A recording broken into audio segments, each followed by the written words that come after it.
মিরপুর কেঁপেছে, তার থেকে বেশি আমার কাছে মনে হয় যে রিক্টার স্কেলে ভূকম্পন হয়েছে অস্ট্রেলিয়ায়। তাসমান পারের অস্ট্রেলিয়া কিংবা মিরপুরে যেই অস্ট্রেলিয়া ব্যাট করছিল, শরীফুল যেভাবে একটার পর একটা উইকেট নিচ্ছিল, 6 উইকেট অস্ট্রেলিয়ার বিপক্ষে। বাংলাদেশের পেস বোলারদের মধ্যে বেস্ট বোলিং ফিগার না, 26-এ 6 রয়েছে, কিন্তু প্রতিপক্ষ বিবেচনায়, ম্যাচ বিবেচনায় এবং শেষ পর্যন্ত বাংলাদেশ যেই ম্যাচটা হেরে বসতে যাচ্ছিল, সেই ম্যাচ বাংলাদেশ জয়ের পথে ছিল, দলকে ঘুরিয়েছে শরীফুল ইসলাম একলা হাতে।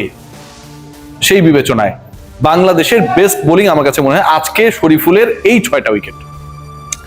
ম্যাচটা একটা সময় মনে হচ্ছিল যে আসলে বাংলাদেশ ভার্সেস কনলি, অস্ট্রেলিয়া না, একলাই 149। বাংলাদেশ যখনই প্রেসার ক্রিয়েট করার চেষ্টা করেছে, অপর প্রান্ত সবসময় স্টেবল থেকেছে, কারণ ওখানটায় কনলি ছিলেন।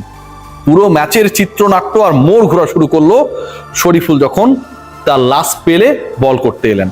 46তম ওভার, 48তম ওভার এবং 49তম ওভার। 46, 48, 49 এই 3 ওভারে বাংলাদেশ অস্ট্রেলিয়ার 4 উইকেটের পতন ঘটালো, এবং যার 3টা শরীফুল ইসলামের। কি হয়েছিল একটু যদি বিশ্লেষণের চেষ্টা করি, যখন পার্টনারশিপ গ্রো আপ হয়েছে, আস্কিং রান রেট 3-এর কাছাকাছি চলে এসেছে, 46তম ওভারের দ্বিতীয় বলে পিককে শরীফুল পিক করে ফেললেন, আউট করে ফেললেন। তখন পর্যন্ত মনে হচ্ছিল যে another wicket Bangladesh has got, পরাজয়ের যে ব্যবধান সেটা হয়তো কমতে যাচ্ছে। এর ঠিক পরের বলে 45 ওভার 3 বলে 46 ওভারের পরের বলটাতেই বার্টলেট কন, এবং শরীফুলে 5 হয়ে গেল। আগে 3 উইকেট নেওয়া শরীফুল আরো 2টা পেলেন। এর আগেও 1 ওভারে 2 উইকেট নিয়েছিলেন। অস্ট্রেলিয়ার ওপেনিং পার্টনারশিপ ভাঙার ক্ষেত্রে তিনি একটা বড় রোল প্লে করেছেন শুরুর দিকে। 46তম ওভারের দ্বিতীয় এবং তৃতীয় বলে 2 ব্যাটারকে ফেরালেন। এরপরও মনে হচ্ছিল যে অস্ট্রেলিয়া পারবে, কারণ অপর প্রান্তে তো কনলি রয়েছেন। 48তম ওভারে শরীফুল আবার এলেন, এবং এ ওভারের তৃতীয় বলে শরীফুল ইসলাম ডারসুইসকে ফিরিয়ে দিলেন। ম্যাচটা আসলে জমে উঠলো যখন তারা তাদের 8ম উইকেটটা হারালো। মিরপুরের শেরে বাংলার গ্যালারিতে যারা উপস্থিত ছিল, তাদের ভয়েস, তাদের গর্জন, তাদের দলকে সাপোর্ট করার যে তীব্র চিৎকার, সেটা যেন এক একজন 10 জনের সমান করে নিবেদন করছিল এখানটায়। কনলি রান নিতে চান না, কারণ অপর প্রান্তের সেই আনইউজড ক্রিকেটার যে বেসিক্যালি বোলার, সে চলে আসলে হয়তো মুস্তাফিজ আউট করে দিতে পারেন। 49তম ওভারে চাইনিজ কাট হয়ে সেই কনলি আউট হয়ে গেলেন। বাংলাদেশের জয়ের জন্য দরকার আর মাত্র একটা উইকেট, অস্ট্রেলিয়ার 4 রান। বোলিং এ রয়েছেন মুস্তাফিজ। বাংলাদেশ, মুস্তাফিজ এমন ভাবে বল করলেন, ব্যাটার বিট হলেন, রিভিউ নিলেন, সবাই উৎফুল্ল ছিল যে হয়তো ব্যাট এবং বলের সংযোগ হয়েছে, বাংলাদেশ হয়তো 3 রানে ম্যাচটা জিততে যাচ্ছে। হলো না। লাস্ট ওভারে তাসকিন এলেন, সম্ভাবনা জাগালেন, শেষ পর্যন্ত 4 মেরে ম্যাচ জিতিয়ে দিল অস্ট্রেলিয়া। 1 উইকেটের এই যে পরাজয়, আমার কাছে মনে হয় এই পরাজয় ছাপিয়ে আজকের ম্যাচে সত্যিকার অর্থে একটু নিজেকে জিজ্ঞেস করে দেখুন, জয়ী দলটা বাংলাদেশ।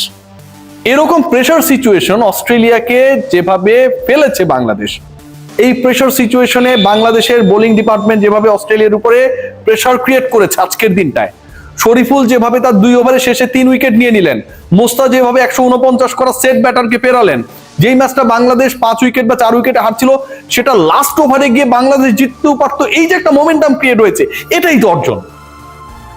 এই সিরিজে অস্ট্রেলিয়ার বিপক্ষে সিরিজ জয় বিশাল অর্জন, বাংলাদেশের ওয়ানডে ইতিহাসের সেরা সাফল্য, no doubt about that. But last ম্যাচে বাংলাদেশের 1 উইকেটের পরাজয়টাও যেভাবে বাংলাদেশ ফাইট ব্যাক করেছে, এটাও কম বড় অর্জন না। আজকের এই ম্যাচে বাংলাদেশ হেরেছে কোথায়, সেই আলোচনা করতে গেলে টুকটাক যে পয়েন্টগুলো আসে, 1 নাম্বার পয়েন্ট যেটা, বাংলাদেশের ground fielding was just disaster. আজকে যেভাবে সৌম্য সরকার তাসকিনের বলে ক্যাচ নিয়েছেন, যেভাবে ওই হাফ সেকেন্ডেরও কম ব্যবধানের মধ্যে সৌম্য সরকার দুর্দান্ত ক্যাচ নিয়ে বাংলাদেশের মোমেন্টাম ক্রিয়েট করেছিলেন, গ্রাউন্ড ফিল্ডিং এ বাংলাদেশের সেটার প্রতিফলন ঘটেনি। যেভাবে নুরুল হাসান সোহান উইকেটের পেছনে আজকে অসাধারণ ক্যাচ নিয়ে আরো একটা উইকেটের পতন ঘটিয়েছিলেন। দ্বিতীয় কারণ যেটা, তাসকিন আহমেদের 1 ওভারে 3 ছক্কা। ব্রাজিল আগের রাতে পারে নাই, আজকে তাসকিন পারে নাই। তাসকিনের সেই ওভারটা আমার কাছে মনে হয় বাংলাদেশকে চরম মূল্য দিতে বাধ্য করেছে। যখন 3 বলেই 18 রান হয়ে যায়, এবং খেলাটা যখন শেষ ওভারে চলে গেল, বাকি ছিল মাত্র 3 বলের খেলা, প্রয়োজন ছিল 1 রান, ওইখানটা একটা ছক্কা কম হলেই হয়তো ঘটনাটা অন্যরকম হতে পারত। তাসকিনের আউট অফ ফর্ম হওয়া, ওই একটা ওভারে তার উপর চড়া হওয়া বাংলাদেশের পরাজয়ের দ্বিতীয় কারণ। তৃতীয় কারণ Najmul Hossain Shanto, captain, but the way he batted. Power প্লেতে তিনি ব্যাট করেছেন, পাওয়ার প্লেতে আপনার উইকেট যেতেই পারে, তার মানে এই না আপনি 50 বলে 24 করবেন। এটা শান্ত নিজেও একসেপ্ট করবে না, I am damn sure.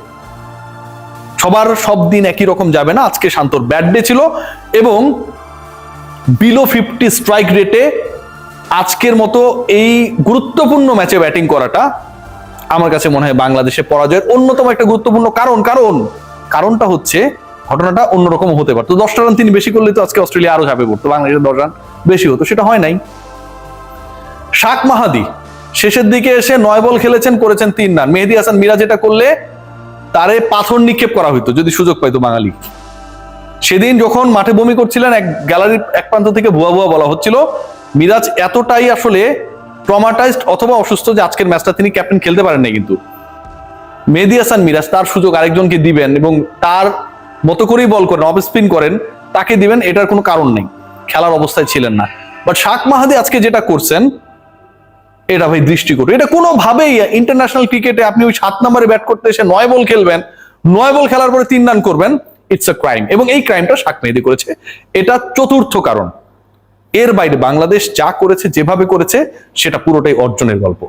Mosaddek Hossain সৈকত তার ক্যারিয়ারে আগের 10 বছরে করেছিলেন 3টা 50, আর গত 2টা 50 পেয়েছেন 6 দিনের ব্যবধানে, 3 ইনিংসের ব্যবধানে। এবং এই 2 50 পেয়েছেন অস্ট্রেলিয়ার বিপক্ষে, অস্ট্রেলিয়াকে হারানোর সিরিজের বিপক্ষে। মোসাদ্দেক হোসেন সৈকত কামব্যাক সিরিজটাকে রাঙিয়েছেন ব্যাটে, বলে, ফিল্ডিং এর সব দিক থেকে। কি বলতে পারেন? কিছুই বলার নেই, জাস্ট অসাধারণ। তাওহিদ হৃদয় প্রত্যেক দিন রান করেছেন, আজও করেছেন। সৈকত এবং হৃদয়ের একটা দারুণ সিমিলারিটির জায়গা ছিল, কোথায় জানেন? এই দুজন যখন খেলেছেন, কেউই আসলে ব্যক্তিগত অ্যাচিভমেন্টের জন্য খেলেন নাই। মোসাদ্দেক সৈকতের টেনশন থাকা দরকার ছিল যে আমি যদি 30-40 রান করি, টিকে থাকি, সেই চিন্তা না করে 100+ স্ট্রাইক রেটে শুরু থেকেই ব্যাট করেছেন। হৃদয় সেঞ্চুরি কথা চিন্তা করেন নাই, মারার চেষ্টা করেছেন, স্ট্রাইক রোটেট করেছেন, উইকেট নেওয়ার চেষ্টা করেছেন, 80+ রানে আউট হয়ে গেছেন, strike rate 90।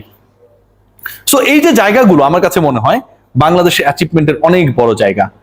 But end of the day পুরো দলটা যখন বাংলাদেশ এবং পুরো দল যখন অস্ট্রেলিয়ার ওই 11 জনকে, বিশ্ব চ্যাম্পিয়নদের ঘরের মাঠে স্পোর্টিং উইকেটে ডমিনেট করে হারিয়েছে, লাস্ট ম্যাচটাও ডমিনেট করেই হেরেছে, এর থেকে বড় শান্তি তৃপ্তির জায়গা আসলেই হতে পারে না।